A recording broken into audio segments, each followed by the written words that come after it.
మాటలు వింటున్నారనేదే ప్రాముఖ్యం. అయా, నీ సేవకునిగా నన్ను నిలబెట్టుకున్నారు, నాతోను మాతోను అందరితోనూ మీరే మాట్లాడి మీ నామానికి మహిమ ఘనత ప్రభావాలు ఆరోపించుకుంటారని యేసయ్య అతి శ్రేష్టమైన నామమున స్తుతించి ప్రార్థించి అడిగి వేడుకొనుచున్నాము తండ్రి, ఆమేన్. అందరికీ మరొకసారి వందనాలండి. ప్రభునామములు అందరికీ వందనాలు తెలియజేస్తున్నాను. బైబిల్ తెరవండి, ఎవరు కూడా అశ్రద్ధగా ఉండకండి. సమయం 9:30 అవుతుంది. నేను 10 గంటల 15 నిమిషాలకు ముగిస్తాను. 45 నిమిషాలు మాత్రమే వాక్యం చెప్తాను. గంట కూడా వాక్యం చెప్పను.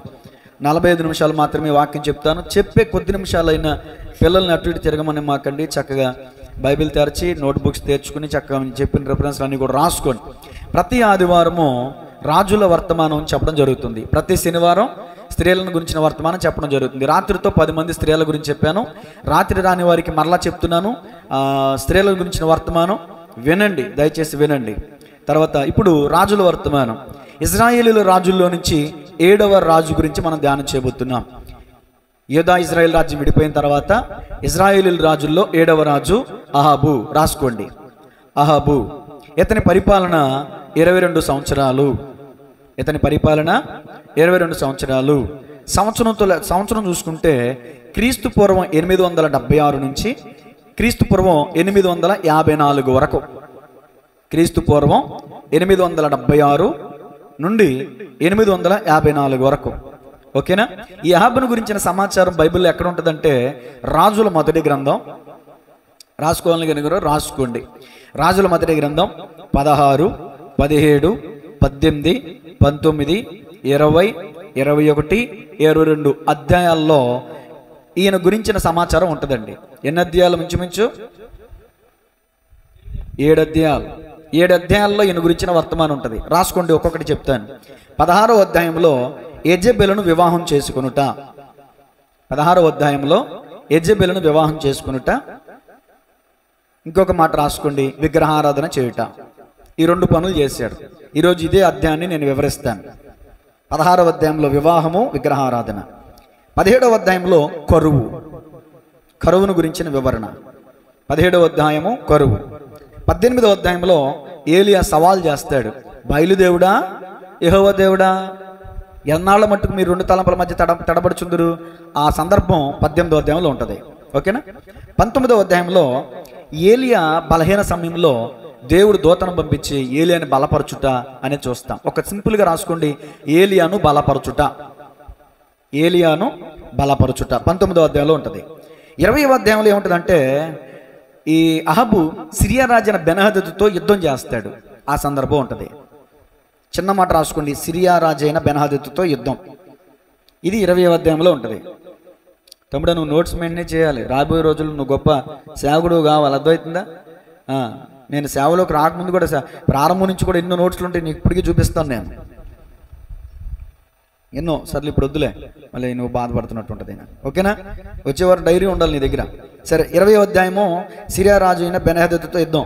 21వ అధ్యాయం నాబోతు ద్రాక్ష తోట గురించిన సందర్భం. మీ అందరికీ తెలుసు. అహాబు వస్తాడు, అది ఇమ్మని అడుగుతాడు. అతను ఎవరు అంటాడు, నా పిత్రాజితం అంటాడు. వెళ్ళిపోయి మూతి ముడుచుకుని అలిగి పడుకుంటాడు. అది ఆ సందర్భం ఉంటుంది. 22వ అధ్యాయంలో అహాబు మరణం ఉంటుంది. అంటే రామోత్గిలాదు మీదకి యుద్ధానికి వెళ్తాడు. అది రాసుకోండి, రామోత్గిలాదు మీదకి యుద్ధానికి వెళ్ళుట. ఓకేనా?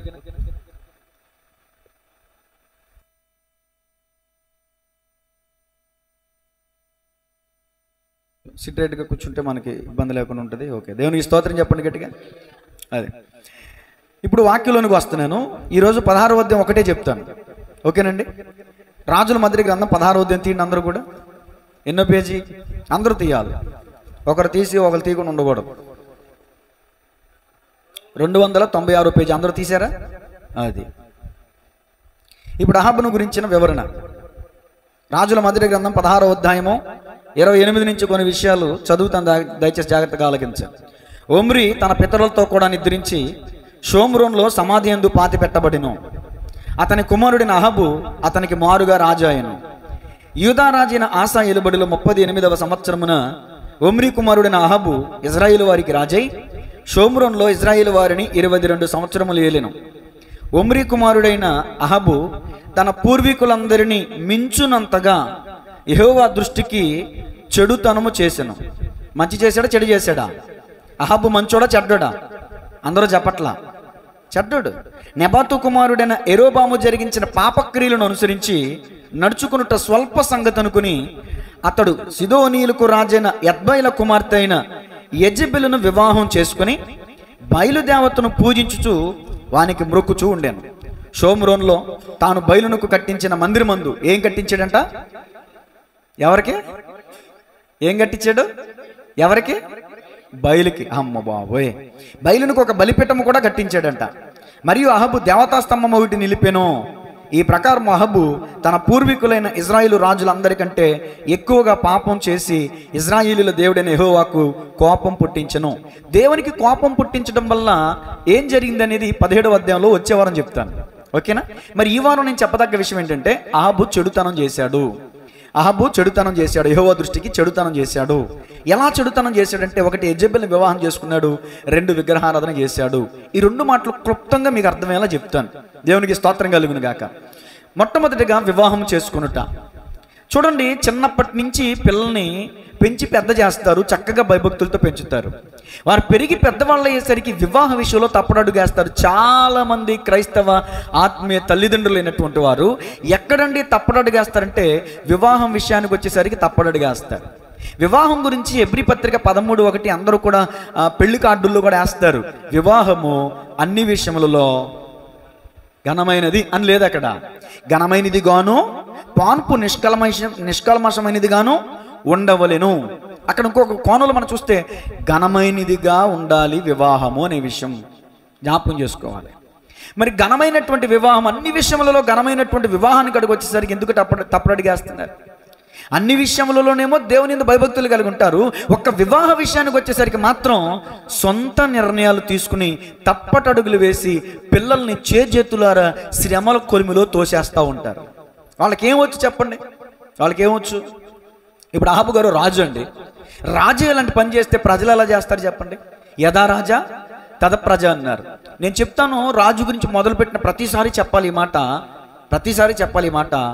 రాజైన ప్రతి వ్యక్తి ధర్మశాస్త్ర ప్రతిని దగ్గర పెట్టుకోవాలి. దగ్గర పెట్టుకుని ధర్మశాస్త్రాన్ని చదివి ధర్మశాస్త్రం ప్రకారంగా రాజ్య పరిపాలన చేయాలి. ఇప్పుడు మన భారతదేశం ఉందండి.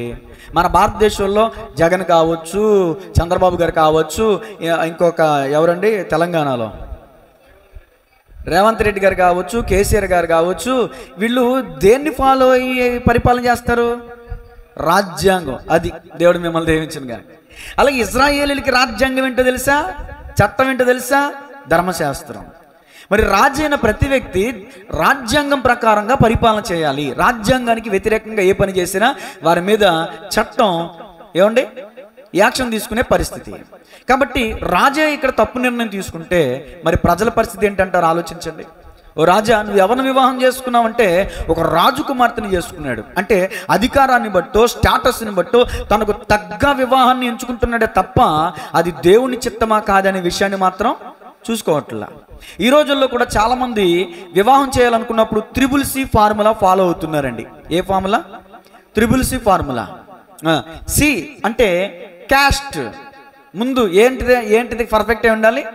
ఇదిగో వాళ్ళు ఉన్నవాళ్ళ లేని వాళ్ళ పక్కన పెడితే వాళ్ళు మన కులస్తులై ఉండాలి, మన మతస్థులై ఉండాలి, మన కేటగిరీకి సంబంధించిన వాళ్ళు అయి ఉండాలి, మనోళ్ళై ఉండాలి. మనోళ్ళు అయితేనే వివాహం చూడండి, లేకపోతే మనకొద్దు. పరలోకంలో కులం ఉంటుందా? పరలోకంలో రంగు ఉంటుందా? మరి ఎందుకని సంఘంలో కుల రంగులు, మత రాజకీయాలు, వాళ్ళు వీళ్ళని ఎందుకండి? అక్కడ సార్వత్రిక సంఘం అందరం కలిసి ఒకే మాదిరిగా ఉంటాం కదా.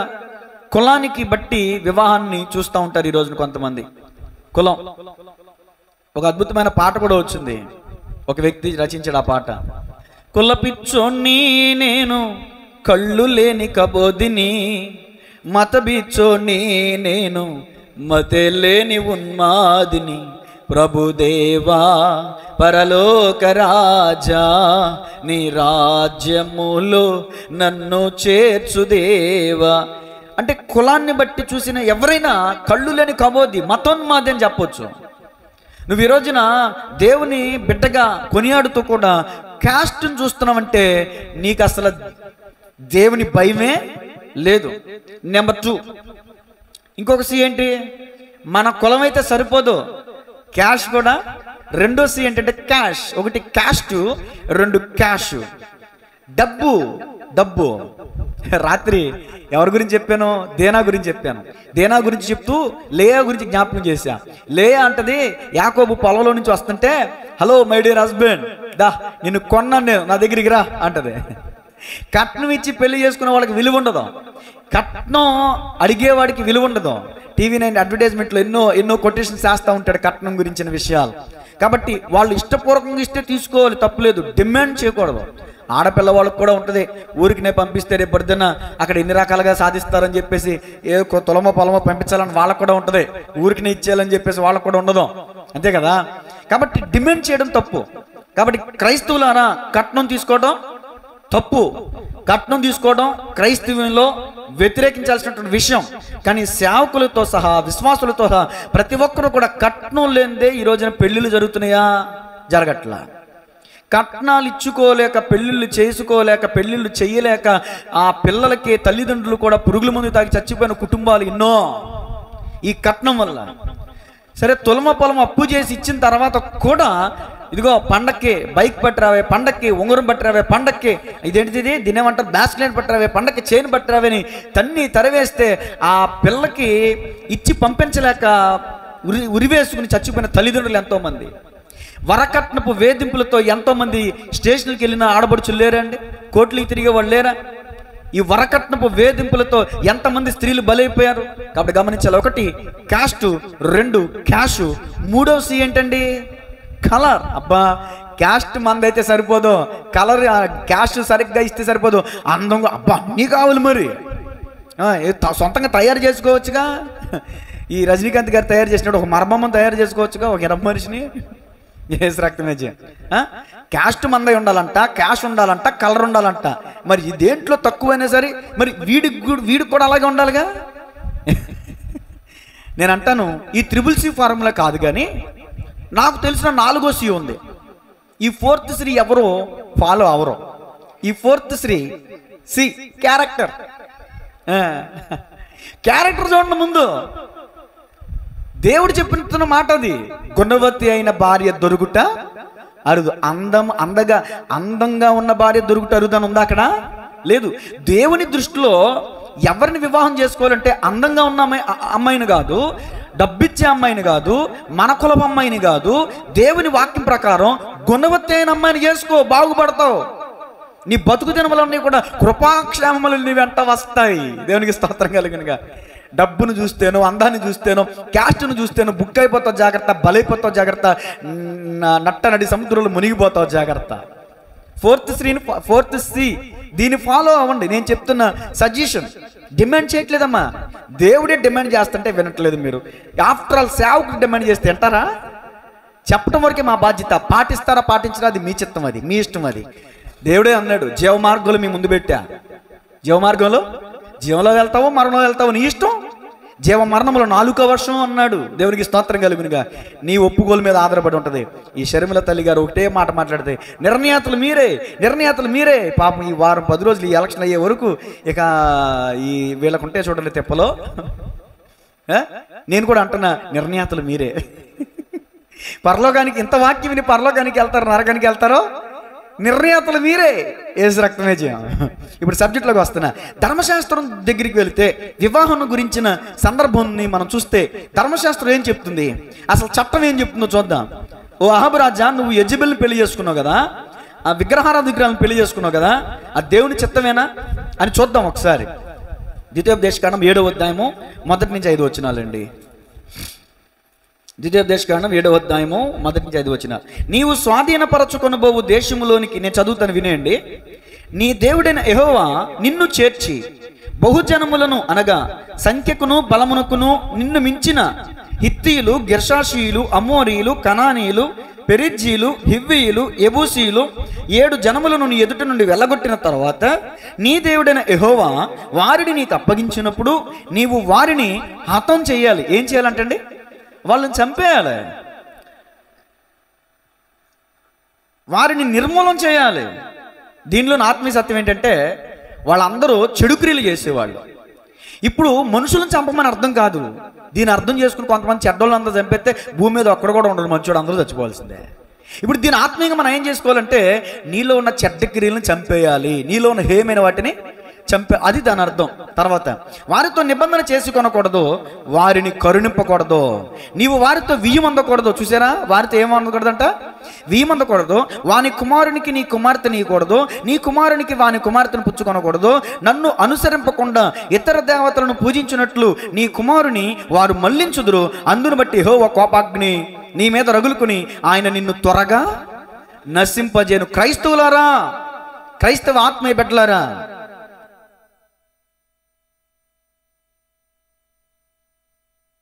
దేవుని స్తోత్రం చెప్పండి, గట్టిగా చెప్పండి. ఇప్పుడు ఈ వాక్యాన్ని మనకు పోల్చుకోవాలా వద్దా? ఇశ్రాయేలీయులకి చట్టం, మరి క్రొత్త నిబంధనలో కూడా మనకి ఒక చట్టం ఉంది. పౌలు గారు ఎంతో చక్కగా చెప్పారు, విశ్వాసికి అవిశ్వాసికి పొత్తు ఎక్కడ. దయచేసి మీరు తీసుకునే నిర్ణయం పిల్లల భవిష్యత్తు మీద ఆధారపడి ఉంటుంది. చిన్నప్పటి నుంచి ఏది పెడితే పిల్లలకి ఆరోగ్యం, ఎక్కడ జాయిన్ చేస్తే పిల్లలకి మంచి చదువు లభిస్తుంది, మంచి భవిష్యత్తు వస్తుంది అని ఎన్నో విషయాల్లో జాగ్రత్త తీసుకునే మీరు పిల్లల విషయంలో ఎందుకు తప్పడడిగేస్తున్నారు? అన్నీ తెలిసినోడని, అందగాడని అని రకరకాల ఆలోచనలు బట్టి నిర్ణయాలు తీసుకుంటూ ఉంటారు.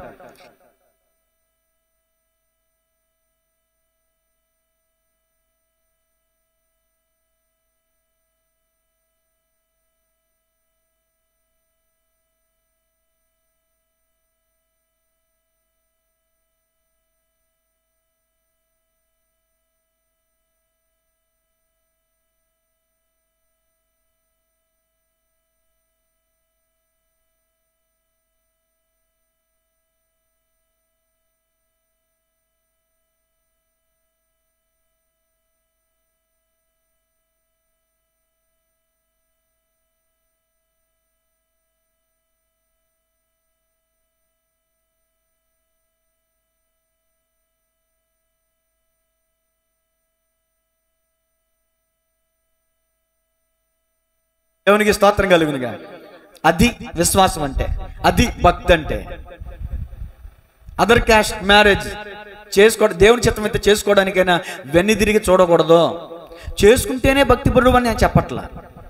చేసుకోవడం వల్ల కొన్ని కార్డుల వల్ల రాక కొన్ని ప్రాబ్లమ్స్ ఉంటున్నాయి. దాన్ని బట్టి ఏమో నేను మళ్ళీ 2 రకాలుగా చెప్తున్నాను అనుకోవచ్చుమ్మా.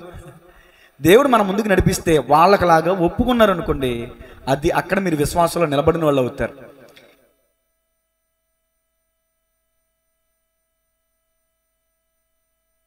మనమైతే ఏమనుకుంటాం, అబ్బో చుట్టుపక్కల అందరూ మామూలుగా చుట్టుపక్కల వచ్చి చేస్తారా రేపు పొద్దున మనకి ఏదైనా ఇబ్బంది అయితే, వాళ్ళు లేదంటారు, ఏళ్ళు లేదంటారు, వాళ్ళు అల్లరి చేస్తారు, వీళ్ళు అల్లరి చేస్తారని. దయచేసి అలాంటి పరిస్థితి చేయమాకండి. దేవునికి స్తోత్రం కలుగును గాక. కాబట్టి గమనించాలి, ద్వితీయోపదేశకాండం ప్రకారం అన్యులతో వివాహము పొత్తు పెట్టుకోవద్దని దేవాదేవుడు చెప్పాడు. అయినా కూడా అహబు ఎవరిని పెళ్లి చేసుకున్నాడు? యద్బయల కుమార్తె అయిన యద్బయలు, ఆ పేరులోనే ఉంది బయలు అని కదా. యద్బయలో రాజు, ఆ రాజు పేరులోనే ఉంది బయలు అనే మాట. యద్బయల రాజు ఆ కుమార్తెని యెజెబెలుని పెళ్లి చేసుకున్న సంగతి మనం చూస్తాం. తర్వాత చూడండి, యెహోషువ గ్రంథం 23వ అధ్యాయం 6 నుంచి 8 వచ్చిన.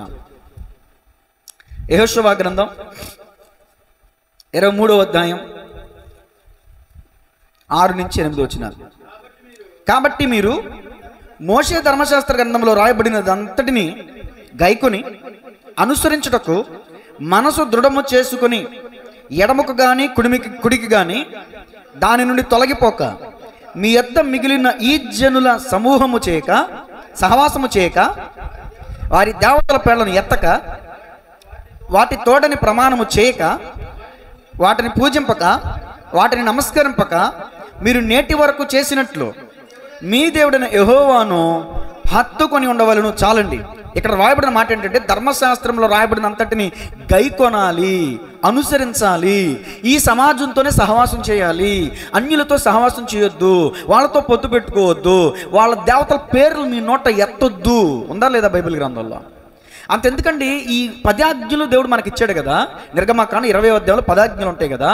అక్కడ ఒక అద్భుతమైన మాట ఉంటుంది, ఆకాశం అందే గాని, భూమి ఎందే గాని, భూమి క్రింద నీళ్ళ ఎందే గాని యుండు దేని రూపమునైనను విగ్రహమునైనను నీవు నేను చేసుకొనకూడదు. అర్థమైందా? ఎప్పుడైనా దీని గురించి ఆలోచించారా? ఆకాశం అందు ఏముంటాయి చెప్పండి? మీకు ఎవరికి తెలీదా? ఒక్కరికి తెలిసేంటి చెప్పండి. ఆకాశంలో ఏం చూస్తారు? రాత్రి నక్షత్రాలు కనబడతాయి, సూర్యుడు ఉంటాడు, చంద్రుడు, చంద్రదేవత, సూర్యదేవత, నక్షత్ర దేవత అని చెప్పి వాటిని నమస్కరిస్తున్నవారు ఉన్నారు. వాళ్ళ గురించి నేను తప్పు పట్టట్లేదు, అది వాళ్ళ ఇష్టం. క్రైస్తవులారా, ఇజ్రాయేలులారా, మీరు చేయకూడదు. ఆకాశం అందే కానీ, భూమి అందే కానీ, భూమి అందేమున్నాయి? భూజంతువులు ఉన్నాయి, క్రూర మృగాలు ఉన్నాయి, మనుషులు ఉన్నారు. మనిషిని ఆరాధించేవాళ్ళు లేరా? మృగాలను ఆరాధించేవారు లేరా? నేపాల్లో పేనుని ఇలా తీసి ఇలా దండం వేస్తారంట. మరి మనమైతే కుక్కేస్తాం. అంటే నేపాల్లో పేనును కూడా దేవుడిగా ఆరాధిస్తారు. అదే రోమపత్రికలో పౌలు గారు చెప్పారు, చతుష్పాద జంతువుల యొక్కయు పురుగుల యొక్కయు ప్రతిమా స్వరూపంగా మార్చేశారు దేవుని రూపాన్ని అని. దేవుడిని పురుగు యొక్కయు, పురుగుని, పుట్టని, చెట్లని, మనుషుల్ని ఆరాధించే వ్యక్తులుగా తయారైపోయారండి. మాయ్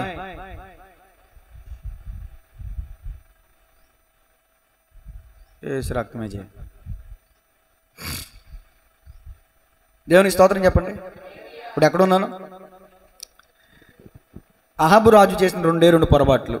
అన్య స్త్రీని వివాహం చేసుకున్నాడు, విగ్రహారాధన, బయలు ఒక స్తంభాన్ని నిలబెట్టాడు, దానికి దేవత పేరు పెట్టాడు, బయలుకి మందిరం కట్టించాడండి, బలిపీఠం కట్టించాడండి. మనం ఎవరి నామం పేరట బలిపీఠం కట్టాలి?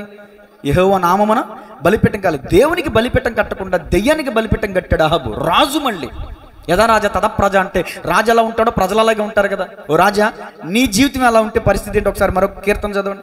106వ కీర్తన 34వ వచనం. 106వ కీర్తన 34వ వచనం. ఆయన ఆజ్ఞయ్యగా అమ్మా 106వ కీర్తన 34వ వచనం. యెహోవా వారికి ఆజ్ఞాపించినట్లు వారు అన్యజనులను నాశనం చేయకపోయిరి. అంటే ఇంతకుముందు మీకు ద్వితీయోపదేశకాండంలో నుంచి యెహోషువ గ్రంథంలో 23వ అధ్యాయంలో మీకు ఒక మాట వినిపించాను. నీవు ఆ దేశాన్ని స్వాధీనం చేసుకున్న తర్వాత ఆ జనములు నువ్వేం చేయాలంట? హతం చేయాలి. కానీ ఏం చేయలేదంట వీళ్ళు. వారు అన్యజనులను నాశనము చేయకపోయిరి, అన్యజనులతో సహవాసం. ఇంతకుముందు నేను యెహోషువ గ్రంథంలో ఏం చదివి వినిపించాను? మీరు ఇదిగో ఈ సమూహంతోనే సహవాసం చేయాలి తప్ప అన్యులతో మీరు సహవాసం చెయ్యమన్నది చేయలేదు, చెయ్యొద్దన్నది చేశారు ఇజ్రాయేలీలో.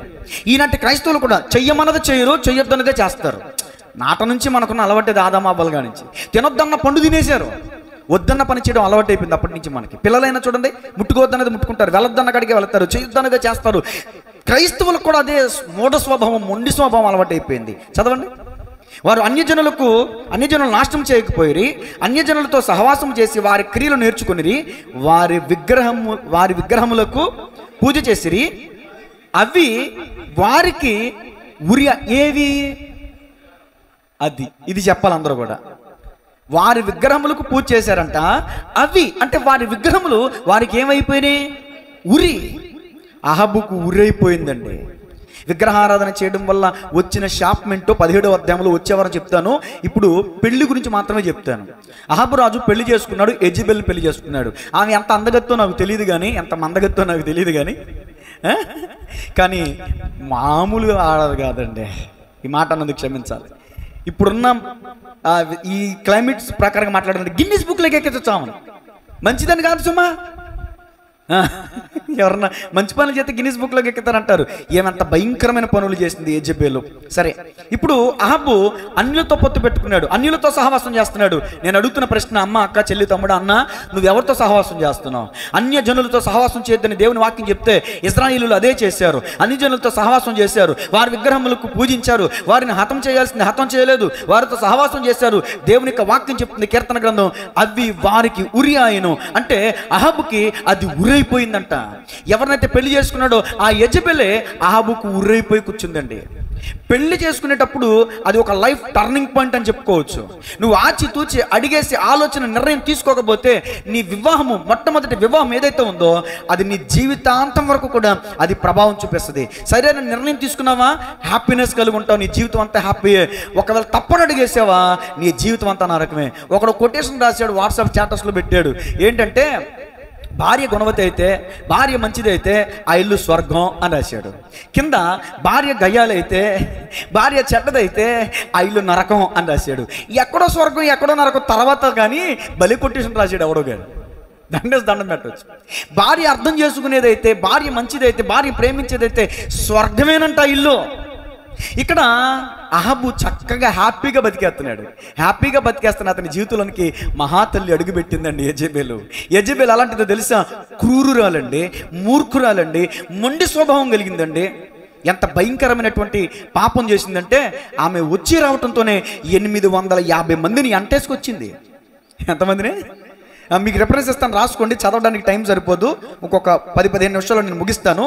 రాసుకోండి. ఏం చేస్తుందంటే రాజుల మొదటి గ్రంథం 18వ అధ్యాయం 19వ వచనంలో ఉంటుంది ఈ మాట.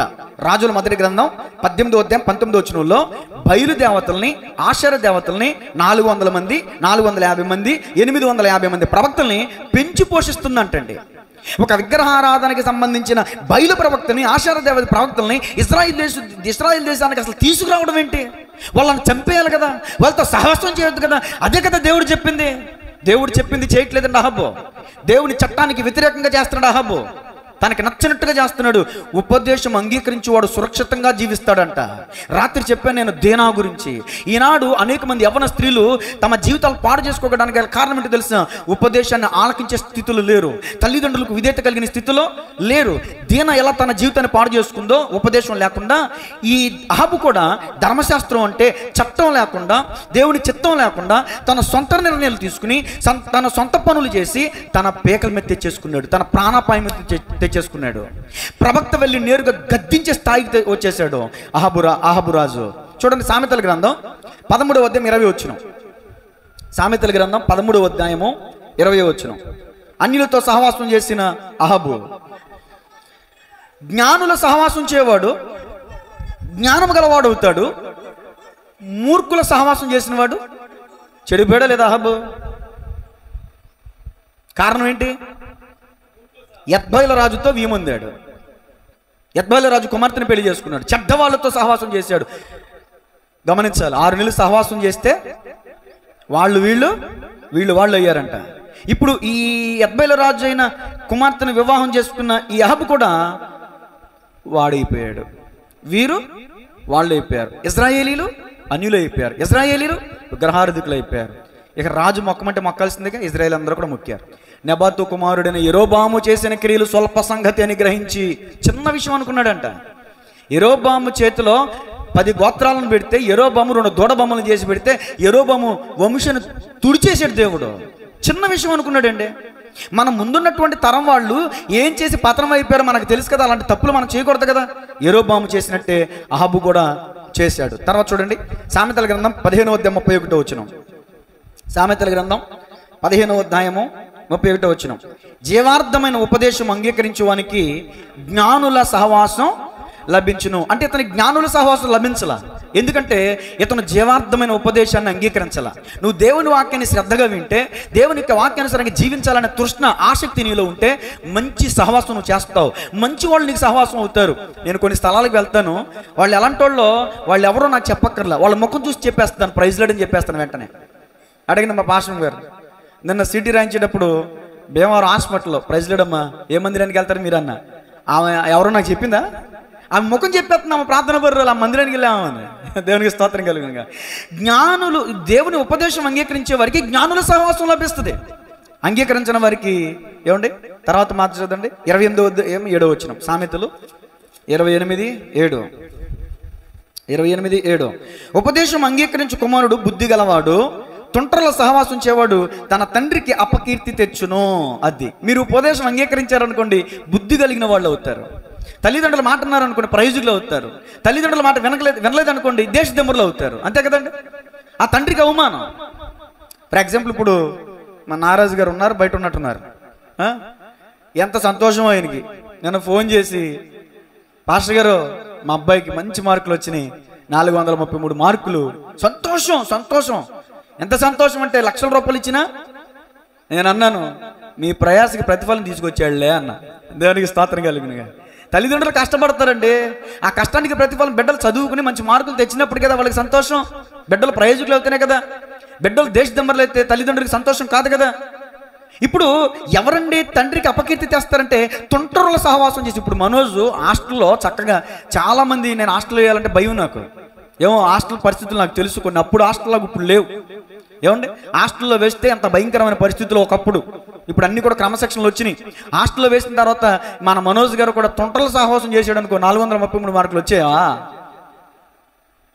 జ్ఞానుల సహవాసం చేసి అప్పుడు కూడా హాస్టల్లో కూడా వాక్యం గురించి ప్రశ్నించడం, వాక్యం గురించి మాట్లాడడం, చక్కగా ప్రార్థన చేసుకోవడం, బైబిల్ తీసుకెళ్ళడం, వాక్యానుసారంగా భయభక్తులతో చక్కగా చదువుకున్నాడు కాబట్టి ఇప్పుడు తండ్రికి మంచి పేరు తీసుకొచ్చాడు. దేవునికి స్తోత్రం. మరి ప్రతి వారం రాని వ్యక్తి కూడా చక్కగా ఈరోజు మందిరానికి వచ్చాడు, చక్కగా పలహారం తీసుకొచ్చాడు, డ్రింక్ బాటిల్ తీసుకెళ్ళి కూలింగ్లో పెట్టొచ్చుగా. తీసుకెళ్ళి కూలింగ్లో పెట్టండి. మళ్ళీ ఆఖరిలో కూలింగ్లో అయితే ఎవరు తాగుతారు? ఇంకో పావు గంట. దేవునికి స్తోత్రం కలుగునుగా. సరే, వాక్యంలోనికి వచ్చేస్తున్నాను. యెజెబెలు క్రియల గురించి చెప్తున్నాను వినండి. ఇతను యెజెబెలును వివాహం చేసుకోవడం వల్ల ఎంత నష్టపోయాడో చూడండి. రాజుల మొదటి గ్రంథం 19వ అధ్యాయం మొదటి 2 వచనాలు. ఎవరు చదవద్దు, చదివించి వివరిస్తే టైం సరిపోదు, నేనే చెప్పేస్తాను. రాజుల మొదటి గ్రంథం 19వ అధ్యాయం మొదటి నుంచి 2 వచనాలు. ఏలియాని బెదిరించిందండి. ఏం చేసింది? ఆమెది పుట్టినూరు, అది అత్తూరు అని చెప్పాలి. ఒక మాటలో చెప్పాలంటే అత్తింటికి వచ్చిన ఆడపిల్ల అనుకోగలిగి మెలుకోగలిగి ఉండాలా. ఆ దేశపు ప్రజలందరూ వణికిపోతారు ఏలే పేరు చెప్తే. ఈ మాటలకి భయం ఉందా? ఏకంగా ప్రవక్తను పెట్టుకుని బెదిరించేస్తుంది. బుద్ధి జ్ఞానం ఉండాలా ఈమెకి? ఏంటంటే ఈమె విగ్రహారాధకురాలు కాబట్టి ఈమెకు భయం లేదు ప్రవక్త అంటే. ఫర్ ఎగ్జాంపుల్ మీకు అర్థమవడం కోసం మాట చెప్తాను. నాతాను ప్రవక్త దావీదు రాజు దగ్గరికి వస్తే దావీదు రాజు సింహాసనం మీద కూర్చుని కాళ్ళ మీద కాలేసుకుని కూర్చున్నాడా? లేచిపోయి నిలబడి వెంటనే వణికిపోయాడు, గడగడ వణికిపోయాడు. అయ్యా ప్రవక్త వస్తున్నాడు అంటే భయం అండి. అలాంటి ప్రవక్తలకి భయపడే వాళ్ళు రాజులు. ఆఫ్టర్ ఆల్ ఒక రాజుకి భార్య ఏమే, స్వదేశం కాదు, ఏదో దేశం నుంచి వచ్చావు. మరి వచ్చినటువంటి నీవు ప్రవక్తని బెదిరిస్తున్నావంటే నీలో ఎంత మూర్ఖత్వం, ఎంత మొండి స్వభావం. అలాంటి ఆమెను పెళ్లి చేసుకున్నాడండి. అయ్యలారా అమ్మలారా జాగ్రత్తగా. మా అమ్మ నాకు వివాహం కాకముందు అనుకునేది ఏమనుకునేదంటే తెలివైన కోడలు రావాలి, తెలివైన కోడలు రావాలి అనుకునేది. ప్రతి అత్తగారు అలాగే అనుకుంటారు అనుకుంటా. దేవునికి స్తోత్రం కలుగునుగా. దేవుని మహాకృప ఆమె ప్రార్థన ఆలకించి తెలివైన కోడల్ని ఇచ్చాడు. దేవునికి స్తోత్రం కలుగునుగా. మీ అందరికి ఇష్టం లేదేంటండి? దేవునికి స్తోత్రం కలుగునుగాక. అయితే గమనించాలి, నేను అంటాను ఆమె తెలివితేటలు ఎప్పుడు మా అమ్మ మీద ఉపయోగించలేదులేండి. ఉపయోగించలా. నేను అనేవాడిని తెలివిగల కోళ్ళు రావాలనేదానివి. ఆ తెలివితేటలు ఈ మీద ఉపయోగిస్తే ఏమైపోయేది? మామూలుగా ఎంత నిశ్శబ్దంగా ఉంటుందో, ఎంత మౌనంగా ఉంటుందో, మామూలు తెలివితేటలు కాదు. ఎక్కడి నుంచి వచ్చినాయంటే తెలివితేటలు నేను స్టాంప్ వేసి చెప్పగలను. కేతిరెడ్డి నాగేశ్వరరావు గారి తెలివితేటలన్నీ ఉన్నాయి మా భాషం గారికి. నాన్నగారి తెలివితేటలు, నాన్నగారి ఆలోచనలు అన్నీ మామూలు కాదు. లెక్కలే ఏమంటారు, ఆవిలిస్తే ఆ రకం అన్నమాట. పాస్టర్ గారు నువ్వు తక్కువ అంచనా వేస్తున్నారేమో. దేవునికి స్తోత్రం కలుగునుగా. సరే, నేను ఎందుకు ఈ మాట చెప్తున్నానంటే అత్తింటికి వచ్చిన అమ్మాయి అత్తింట్లో ఉన్న వాళ్ళందరినీ ప్రేమించాలి, గౌరవించాలి అనే విధానం కోరుకుంటారు ఎవరైనా. ఇప్పుడు ఈ వచ్చినటువంటి అమ్మాయి పుట్టింట్లో ఎంత మంచి పేరు తీసుకొచ్చిందో అత్తింట్లో కూడా ఎప్పుడు మంచి పేరు వస్తుందంటే తన ఇంటి వారందరి నడతలు బాగుగా కనిపెట్టి అందరికి చక్కని మంచి పరిచయం చేయాలి. భర్తను చూడాలి, మామగారిని చూడాలి, పిల్లలను చూడాలి, ఆడబడుచును చూడాలి. వీళ్ళందరూ నడతలు బాగుగా కనిపెట్టి జ్ఞానము కలిగి నడుచుకునే స్త్రీ కొనియాడబడదని వాక్యం చెప్తుంది. నేను అంటాను ఈమె జ్ఞానము కలిగిన స్త్రీ కాదు. జ్ఞానవంతురాలు, తన ఇల్లు కట్టును, 3 రాళ్ళు తన ఇల్లు తన చేతులతోనే రాసుకోండి. యెజెబెలు మూర్ఖురాలు, తన ఇల్లు తానే ఓడబెరికేసుకుంది. ప్రవక్తకి భయపడాల్సింది ప్రవక్తని బెదిరించిందండి. నేను ఒక మాట చెప్పమంటారా? క్రొత్త నిబంధన గ్రంథంలో యోహానికి ప్రత్యక్షత జరగబోయే సంగతులను గురించిన ప్రకటన గ్రంథంలో యెజెబెలు పేరు ఉంది. ఏమో మంచిదని కాదు, ఏమో పేరు రాసింది. యెజెబెలు వంటి క్రియలు సంఘంలో ఉన్నాయి. తుయితైరా సంఘంలో యెజెబెలు నిన్ను ఉండనిచ్చుచున్నావు గనక నేను నిన్ను శిక్షిస్తాను, నీ మీదకి నా కోపం రప్పిస్తానని సంఘాన్ని దేవుడు హెచ్చరిస్తున్నాడు. ఈరోజు మన సంఘాన్ని కూడా దేవుడు హెచ్చరిస్తున్నాడు. సేవకుడిని బెదిరించేటటువంటి వాళ్ళు ఎవరైనా కానీ యెజెబెలుతో సమానం. యెజెబెలుతో దేవుడు వార్నింగ్ ఇచ్చాడు, నీ క్రియలను విడిచిపెట్టు, మారు మనసు పొందు. యెజెబెలుకి నేను మారు మనసు పొందడానికి అవకాశం ఇచ్చి తిని, కానీ అది మారు మనసు నొల్లదో. దానితో విభజించే వంచని మంచం ఎక్కిస్తాను, రోగాల పాలు చేస్తాను. రోగాల పాలు చేస్తాను. ప్రకటన గ్రంథంలో ఉంటుందండి, ఎవరిని చదివితే టైం సరిపోదు. ఆల్రెడీ నేను చెప్పాను ఒకసారి తుయతైరా సంఘం గురించి. ఆనాడు ఇజ్రాయేలుల రాజ్యంలో యెజెబెల్ ఉన్నట్టు ఈనాడు క్రీస్తు సంఘంలో యెజెబెల్ ఛాయ కనబడుతుంది. యెజెబెల్ బతికొచ్చింది అంటలా, యెజెబెల్ ఆత్మ పనిచేస్తుంది అంటున్నాను నేను. అర్థమవుతుందా? యెజెబెల్ లాగా ప్రవర్తిస్తూ ఉంటారు. దైవజనుని ప్రశ్నించి, దైవజనునికి వార్నింగ్ ఇచ్చి, దైవజనునికి. ఇప్పుడు మనం డాక్టర్ దగ్గరికి వెళ్ళామండి. నిన్న మా పెద్దమ్మాయి నోరు తెరవమ్మ అంటే అంది. ఏదో ఐరన్ పెట్టి నోరు తెరిచి చూస్తారు కదా, అది పెట్టేసరికి చేదుగండి చేదని డాక్టర్ చేతిని ఇసురు కొట్టేసింది. నాకు భయం వేసింది, ఆయన ఏమంటాడని. నాకు భయం వేసి అంటే అమ్మాయి తప్ప మన చేతులు పట్టుకుని చేదుగుండపోతే తీగుంటుందా అని ఒక మాటతో సరిపెట్టుకున్నాడు. ఈ జోలపాలు రోడ్లో చెవి డాక్టర్ అయితే కనుక నా దుంప దింపేసేవాడు. ఏంట్రా నా చేతిని ఇసురు కొట్టేదని అమ్మాయి అని నన్ను కొట్టి అతను అర్థమవుతుందా? వీళ్ళ నానమ్మ అమ్మో ఇంజక్షన్ అంటే మామూలు ఆడలు కాదు. నాగేశ్వరరావు గారు అని ఒక డాక్టర్ గారు ఉండేవారు. తీసిన ఇంజక్షన్ మా అమ్మ భయానికి చూసి మళ్ళీ ఇంజక్షన్ దాంట్లోకి ఎక్కించుకుని వెళ్ళిపోయాడంట, బ్యాగ్ ఇచ్చుకుని. అలా తగలడింది అమ్మ. దేవుని స్తోత్రం. ఇప్పుడు నేను చెప్తున్నాను, మనం హాస్పిటల్కి వెళ్ళి డాక్టర్ గారు ఈ మెడిసిన్ రాయండి అంటే ఎలా ఉంటుంది ఆయనకి? ఒళ్ళు తగలడిపోదా? ఏమంటాడంటే నువ్వా డాక్టర్ నేనా? మన డాక్టర్ గారి దగ్గరికి వెళ్ళి డాక్టర్ గారికి సలహా ఇస్తే ఎట్లా ఉంటుందో, పాస్టర్ గారికి దగ్గరికి వచ్చి పాస్టర్ గారికి ఇట్లా వాక్యం చెప్పండి అంటే అట్లా ఉంటుంది. మరి అంటే నేను ఎట్లా వాక్యం చెప్పాలో నువ్వు చెప్పాలా? వార్నింగ్ ఇచ్చిందండి యెజెబెల్. ఎవరికి? ఏలియాకి వార్నింగ్ ఇచ్చింది.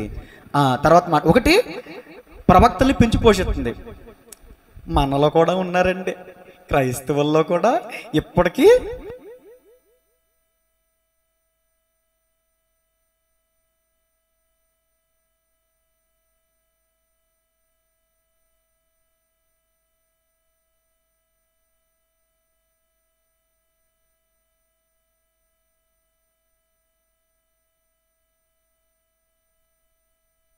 దేవునికి స్తోత్రం కలుగునుగా. యెజెబెల్ పెంచి పోషించిందంట నాడు. మన క్రైస్తవులు పెంచి పోషించట్లేదా? పెంచి పోషిస్తున్నారు, బేషుగ్గా కనిపించడంతే, తోడు దొంగలు అన్నట్టు. సరే, దేవునికి స్తోత్రం చెప్దాం. ఒకటి, బయలు దేవతల్ని పోషించింది. 2, ఏలియాని బెదిరించింది. 3, రాజుల మొదటి గ్రంథం 21వ అధ్యాయం 5 నుంచి 7 వచనాలు. 5 నుంచి 7 వచనాలు చదవద్దండి, నేను చెప్పేస్తా. ఎందుకంటే టైం అయింది, ఎండ ముదురుతుంది కదా. మీ ముఖాలను చూసే నేను ఆ టైం 10 అయింది, ముగిచ్చేస్తా ఒక 5 నిమిషాల్లో. దేవునికి స్తోత్రం చెప్పండి గట్టిగా. 10 గంటలకు క్లోజ్. అమ్మయ్య అనుకుంటున్నారు. రాజుల మొదటి గ్రంథం 21వ అధ్యాయం 5 నుంచి 7 వచనాలు ఏముంటుందంటే, అధికారాన్ని చేతిలోకి తీసుకున్న యెజెబెలు ఏం తీసుకుందండి? దేవునికి మహాకృప. సరే, అన్ని విషయాలు నన్ను పోల్చుకుంటే మళ్ళీ మీరేదో అబద్ధం చేసుకుంటారు. మా బాలసుందరరావు గారు ఒక మాట అన్నవాళ్ళు. యమున బ్రిడ్జికి దగ్గరలో ఆటోలో వెళ్తున్నాం, నేను, నాని గారు, బాలసుందరం గారు, ముగ్గురు వెళ్తున్నాం. ఆయన మధ్యలో కూర్చున్నారు. ఇటు నాని గారు, ఇటు నేను కూర్చున్నాం. ఏదో మాట సందర్భం మీద ఆయన ఒక మాట అన్నారు. ఏమన్నారు తెలుసా? తమ్ముడా, ఇదిగో ఇప్పుడు కర్ర నీ చేతిలో ఉంది అంటే అధికారం అనమాట. ఇప్పుడు నీ భార్య నీ మాట అంటుంది అన్నావు కదా, ఇది కొంతకాలమే చూడు, ఆ కర్ర నీ భార్య చేతికి వెళ్తా అన్నారు ఆయన. నేను అన్నాను, కాళ్ళు ఎగరేయలేదు కానీ ఎలా సార్ ఏమన్నాను, ఎలా సార్ అన్నా. దేనికి స్తోత్రం. వెళ్ళిందో లేదో తర్వాత చెప్తాలే. దేనికి స్తోత్రం. మన ఆయన ఇంటికి ఇల్లు గుట్టు వ్యాధి రెట్టు అంట, ఏసు రక్తమేజం. ఏంటి మీరు గుట్టు రెడ్డి చేస్తున్నారో? ఏసు రక్తమేజం. కర్రండి, ఇక తప్పదు. ఆత్మీయ దైవజనులు అనుమతి చెప్పినప్పుడు ఓ కొడితే సరిపోయేది. ఏసు రక్తం ఓ కొడితే సరిపోయేది. కానీ కొంతకాలానికండి తమ్ముడు నవీన, ఫస్ట్ మన చేతిలోనే ఉంటుంది కానీ కర్ర, కొంతకాలం వాళ్ళ చేతిలోకి వెళ్తుంది. మళ్ళీ కొంతకాలం మనకు కూడా వస్తుంది సుమా, అప్పుడు దాకా మనం వెయిట్ చేయాలి. ఏసు రక్తమేజం.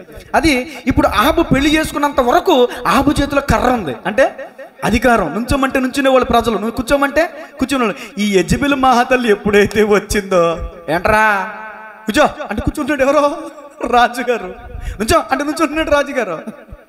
ఈ యెజెబెల్ ఏం చేసిందంటే అధికారాన్ని చేతిలోకి తీసుకుంది. ఎలా తీసుకుందో చెప్తానండి. యాహాబు రాజు ఒక ద్రాక్ష తోటను చూసాడండి, నచ్చింది. రాజుగారికి స్థలం కొదువు అంటే, ఆక్రమించుకోవాలంటే ఈ ఉన్నదాన్ని ఎలా అయినా సదును చేసుకోవచ్చు, బాగు చేసుకోవచ్చు. నీకు ఆ ద్రాక్ష తోట నచ్చితే అలాగే నువ్వు కూడా ఇంకో చోట స్థలం తీసుకుని చదును చేసి ఆ తోట వేసుకోవచ్చుగా. అదే కావాలంటే దురాశ కదా, అది సైతాన్ గడు కదా, సైతాన్ గడ లక్షణం కదా అది. ఈ రాజుగారు వెళ్ళి నాబోతు దగ్గరికి వెళ్ళి, అయ్యా ఈ ద్రాక్ష తోట నాకు నచ్చింది, ఇస్తావా అని అడిగితే ఆయన అన్నాడు, ఇది నా పిత్రార్జితం, దీన్ని నేను అమ్మనన్నాడు. అమ్మననేసరికి రాజుగారు అడిగితేనే అమ్మనంటావని చెప్పేసి కోపం తెచ్చుకోవాలా, అలిగేసి మూతి ముడుచుకుని మంచం మీదకి ఎక్కాడు. అలిగి మూతి ముడుచుకునే లక్షణం ఎవరిది? సహజంగా ఆడవాళ్ళది. అలగటం, మూతులు తిప్పుకోవటం ఎవరి లక్షణం? మరి మగవాడు రాజు ఒకటి కాదండి, 2 సార్లు ఉంటుంది. 2 సార్లు ఉంటుంది రాజుల గ్రంథంలో. రాజు మూతి ముడుచుకొని అలిగి మంచం ఎక్కాడని అలిగడం 2 సార్లు ఉంటుంది, ఒకసారి కాదు. పురుషులారా దయచేసి 2 చేతులు చూడని చెప్తున్నా, మీ జీవితంలో ఎప్పుడు కూడా అలగమాకండి, మూతులు ముడుచుకోమాకండి. అహాబు వంటి వారు అవుతాం మనం. అర్థమవుతుందా? అహాబు మూతి ముడుచుకుని మంచం ఎక్కాడు. మంచం ఎక్కితే ఏంటి ఎప్పుడు లేనాడు ఈ టైంలో మంచం ఎక్కాడని భార్య వచ్చింది. ఏంటి పడుకున్నావేంటి అని అడిగితే, ఏం లేదులే. ఏముంది ఉందలే, ఏం లేదంటే చాలా ఉందని అర్థం. అక్కడ ఏమి లేదంటే కొంతమందిని మనం అడిగితే ఏమి లేదంటారు, లోపల చాలా ఉంటుంది మ్యాటర్. ఏమి లేదు అన్నాడు. లేదులే చెప్పలే, నీ మొహం నాకు తెలిసిపోతుంది కానీ ఎప్పుడు వెళ్ళిపోయి మాకు ఒకసారిగా ఆరిపోయింది, ఎప్పుడులాగా అయిపోయింది కానీ నీ మొహం ఏడు చెప్పు అంటే, ఏం లేదు నాబోతుని ద్రాక్ష తోట అడిగాను, ఏమని అన్నాడు, అందుకే నాకు కోపం వచ్చింది, అందుకే నేను అలిగాను, నేను అన్నం తిన్నాను అన్నాడు. నువ్వు రాజువేనా? అసలు ఇశ్రాయేలీలలో నువ్వు రాజ్య పరిపాలన చేయట్లేదా? నువ్వు రాజు అన్న సంగతి మర్చిపోయావా? నేను ఇప్పిస్తాను ఇక ఆ తోట. అమ్మ నాయనో ఎంత ధైర్యం బాబు. పుట్టినూరులో ఉన్న ఆడపిల్లలు కూడా అంత ధైర్యం ఉండదు కదండి. పొరుగు దేశం వచ్చి, పొరుగు ప్రాంతానికి వచ్చి, దేవుని రాజ్యంలోకి వచ్చి నువ్వు చేస్తున్న ఆడంబరాలు ఏంటమ్మా? అక్కడ మొదలైందండి. ఆ రాజుగారు ఉంగరం తీసుకుని ఒక పత్రం రాయించింది. ఏంటి తెలుసా? నాబోతు దేవుని దూషించాడని చెప్పి అక్కడ ఒక స్లిప్ రాసి దానికి రాజు ఉంగరంతో ముద్రయించి 2 పనికిమాలిన వాళ్ళని 2 సాక్షులు పెట్టించి నాబోతు మీద అన్యాయంగా సాక్ష్యం చెప్పించి రాళ్లతో కొట్టి చంపించేసిందండి. చంపించేసి అప్పుడు దగ్గరకు వచ్చింది, ఇదిగా నీకు ఎవరన్నాడు చూడు అని చంపించేసా. సింపుల్గా ఏదో కోడి తల తీసేసినట్టుగా అని చంపించేసే, కానీ ఇప్పుడు వెళ్ళు ఆక్రమించుకో అంది. ఈ విధంగా అధికారాన్ని చేతిలోనికి తీసుకున్న యెజెబెల్. దేవుని వాక్యం ఏం చెప్తుంది చెప్పండి? స్త్రీలారా మీ స్వపురుషులకు లోబడండి అనుందా? పురుషులారా మీ స్త్రీలకు లోబడి ఉండండి అనుందా?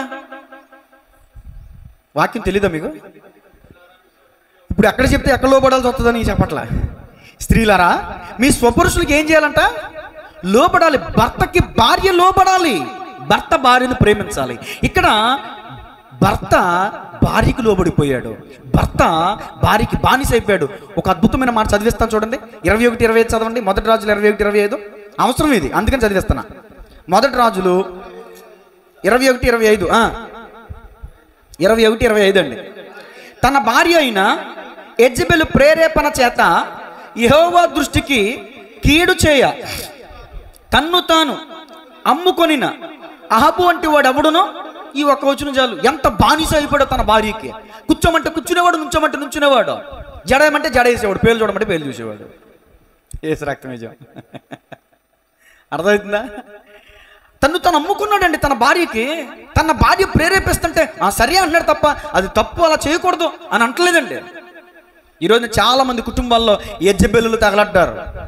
భర్త మీద తిరుగుబాటు చేస్తున్నా, భర్తని చెప్పు చేతుల్లో పెట్టుకున్నాను అనుకుంటున్నావు, కానీ తల్లే అది వాక్యానుసారం కాదు, వాక్యానికి విరుద్ధం. నువ్వు యెజెబెలువి కాబట్టి నీ భర్త నువ్వు గుబిట్లో పెట్టుకున్నావు. దేవునికి స్తోత్రం కలుగునుగా. నువ్వు వాక్యానుసారమైన పద్ధతిలో ఉంటే స్త్రీలారా మీ స్వపురుషులకు లోబడి ఉండండి వాక్యం చెప్తుంది. తిరగబడి మనం చెప్పట్ల. యెజెబెలు ఇక్కడ తిరగబడి చేసింది. తర్వాత మాట ఇది కూడా చెప్పేసి నాబోతుని చంపించిన యెజెబెలు, తను అమ్ముకుని యెజెబెలు. ఆఖరి మాటలు రాజులు 2వ గ్రంథం 9:22 చదవండి. ఇక ఆమె ఆగడాలు పెక్కు అంటారు చూసారా, పేటరేగిపోయినాయి అనమాట. రాజుల 2వ గ్రంథం 9:22 అంతటి యెహోను చూచి యెహూ సమాధానమా అని అడుగుగా యెహూ ఏమంటున్నాడు చూడండి. రాజు నీ తల్లి అయిన యెజెబెలు చూడండి ఏమేం చేస్తాను చూడండి. ఇప్పుడు నేను మిమ్మల్ని అడుగుతా, నీ తల్లి అయిన యెజెబెలు జారత్వములను చిల్లంగితనములను ఇంత అపరిమితమై ఉండగా సమాధానం ఎక్కడ నుండి వచ్చునా నేను? ఇప్పుడు ఏం చేస్తుంది చెప్పండి. యెజెబెలు ఏం చేస్తుంది? ఇప్పుడు జారత్వం చేస్తుంది. యెజెబెలు ఏం చేస్తుంది? ఇప్పుడు చిల్లంగితనం చేస్తుంది. ధర్మశాస్త్రం చెప్తుంది, చిల్లంగి వానినైనను కర్ణపిశాచిని అడుగు వానినైనను శోధి చెప్పు వానినైనను బ్రతకనీయకూడదు, మరణశిక్ష విధించాలి అని. అలాంటి పద్ధతులన్నీ తీసుకొచ్చిందండి ఇశ్రాయేలు రాజ్యంలోకి. చిల్లంగితనం తీసుకొచ్చింది. చిల్లంగి, బాణామతి, చేతబడి అంటారు చూడండి. ఇలాంటి దుష్ట శక్తులన్నింటినీ తీసుకొచ్చి పెంచి పోషిస్తుంది యెజెబెలు. దేవుని రాజ్యాన్ని పాడు చేసేసింది. ముందు భర్తను పాడు చేసింది, తర్వాత ప్రజలు పాడు చేసేసింది, దేవుని రాజ్యాన్ని పాడు చేసేసింది. యెజెబెలు వంటి గుణం కలిగినటువంటి వాళ్ళ ఎవరు ఏదైనా సంఘం పాడైపోతుంది, కుటుంబాలు పాడైపోతాయి. దయచేసి యెజెబెలు తత్వం ఉంటే విడిచిపెట్టండి. ఇప్పుడు నేను యెజెబెలు గురించి చెప్పట్లేదు. యెజెబెలును వివాహం చేసుకున్న కారణంగా అహాబు ఏలుతున్న ఇశ్రాయేలు రాజ్యం పతనం గురించి చెప్తున్నా. ఇశ్రాయేలీయుల రాజ్యం పతనం అయిపోవడానికి గల కారణం ఏంటి తెలుసా? అహాబు చేసుకోకూడని ఆమెను పెళ్లి చేసుకున్నాడు. ఆమె వచ్చి చేసిన రాద్ధాంతం ఇంత అంత కాదు. ఏమండి? ఆ తర్వాత ఆమె మరణం గురించి ఒక మాట చూడండి. రాజుల 2వ గ్రంథం 9:30 ఆమె మరణం గురించి చెప్పి నేను వాక్యాన్ని ముగిస్తా.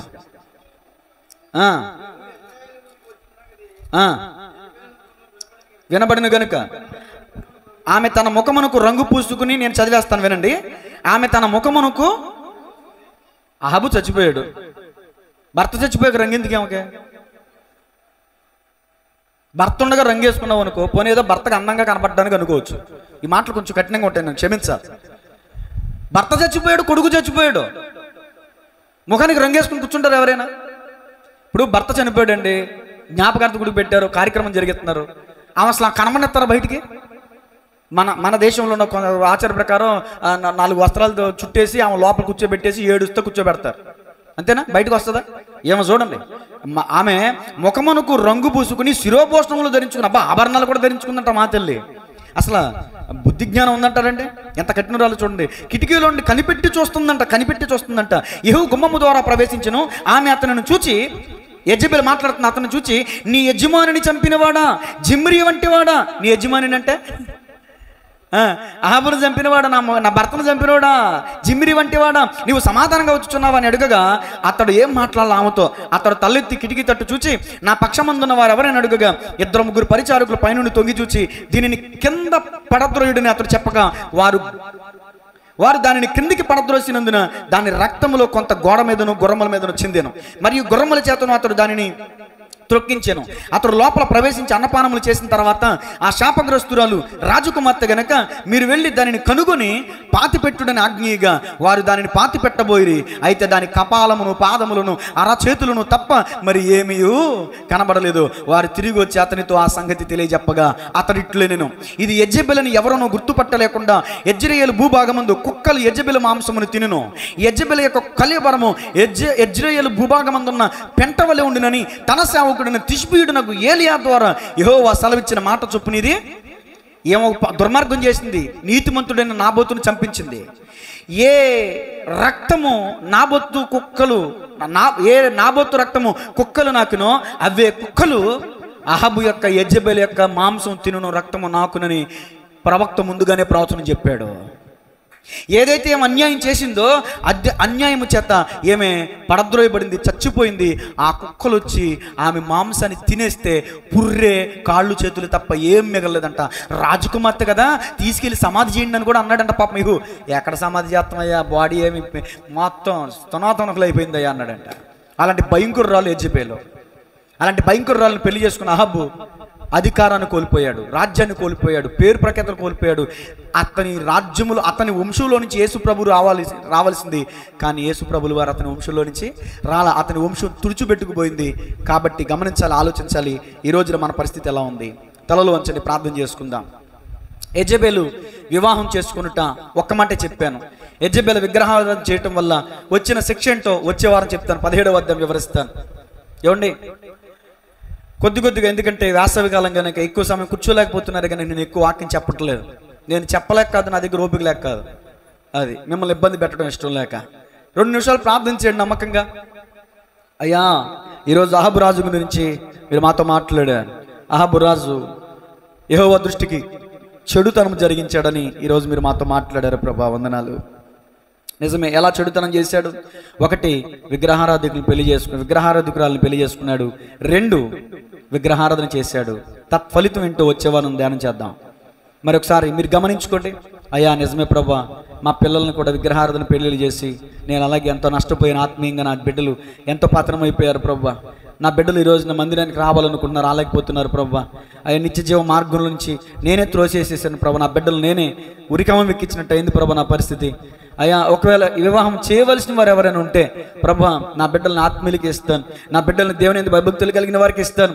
అయ్యా నేను దేవుని యందు భయభక్తులు కలిగిన విశ్వాసులతోనే వీమంతాను కానీ అన్యులతో నేను వీమందను ప్రభా అని ఒకవేళ మీరు చిన్న ప్రార్థన మీరు దేవుని సన్నిధిలో చేసుకోగలిగితే దేవుడు మీ ప్రార్థన ఆలకిస్తాడు.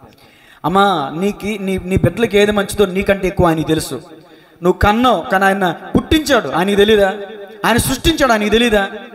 నీకంటే ఎక్కువ బాగా ఆలోచిస్తున్నాడు నీ బిడ్డల గురించి ఆయన. దయచేసి తొందరపడద్దు, తప్పడడుగులు వేయద్దు. తల్లిదండ్రులారా, విశ్వాసులారా, మీ పిల్లల విషయంలో, వివాహ విషయంలో దయచేసి తొందరపడకండి. ప్రార్థన చేద్దాం. ఈరోజు చెప్పిన వాక్యం ద్వారా ఇదిగో యెజెబెలు వంటి తత్వం మనం కలిగి ఉండకూడదు. దేవుని సేవకుని బెదిరిస్తున్నారా? ఆ ప్రవక్తల్ని పోషించినట్లుగా ఇంకనూ కూడా మీరు ఆయా ప్రాంతాలకు వెళ్తున్నారా? అధికారాన్ని చేతిలోనికి తీసుకున్నారా? ఇంట్లో కానీ సంఘంలో కానీ జాగ్రత్త అండి. ప్రార్థన. పరిశుద్ధుడా, ప్రేమగల తండ్రి, కృపగలిగిన దేవా, నీ వాక్యం చాలా విలువైంది, నీ వాక్యం చాలా బలమైంది. ఈరోజు ఈ వాక్యం ద్వారా యెజెబెలు అహాబు గురించి మేము వింటూనే మా జీవితాలకు మేము అన్వించుకోవడానికి మీరు చూపిన కృపను బట్టి వందనాలు. నిజమే, స్త్రీ లోబడాలి, భర్త ప్రేమించాలి. కానీ అహాబు లోబడ్డాడు, తను అమ్ముకున్నాడు, బానిస అయిపోయాడు తన భార్యకి. తన భార్య ఏమో పెత్తందారి అయిపోయింది, అధికారం చేతిలోకి తీసుకుంది, ఆధిపత్యం వహించింది. ఇజ్రాయేలు రాజ్యం పతనమైపోయింది. ఈ రోజున మా కుటుంబమే కానీ, సంఘమే కానీ, సమాజమే కానీ పాడవకుండా ఉండాలంటే స్త్రీలు పురుషుల ఎడల ఎలా ఉండాలో, పురుషులు స్త్రీల ఎడల ఎలా ఉండాలో ఈరోజు మీరు చెప్పిన మాటలను బట్టి జీవించే కృప బిడ్డలందరికీ దయచేయండి. యూట్యూబ్ ద్వారా వీక్షిస్తున్న వారిని కూడా మీరు దర్శించండి. ఈ వాక్యం ద్వారా ఎంతోమంది చక్కగా వాక్యాన్ని శ్రద్ధగా వింటున్నారు ప్రభువా. స్థానిక బిడ్డలు, యూట్యూబ్ ద్వారా వీక్షిస్తున్నవారు, ఆయా ప్రాంతాల్లో ఉన్న ఆత్మ బిడ్డలు, వారందరినీ కూడా దీవించండి, ఆశీర్వదించండి. ఈ వాక్యం అనే విత్తనం రాతి నేలను, ముండ్ల పొదలలో, త్రోవ ప్రక్కన పడిన విత్తనముగా కాక మంచి పంటను పడిన విత్తనముగా 30 60 100 ఫలింపు పొందినట్లుగా సహాయం చేయమని యేసయ్య నామములో అడిగి వేడుకొంచున్నాము తండ్రి. ఆమేన్.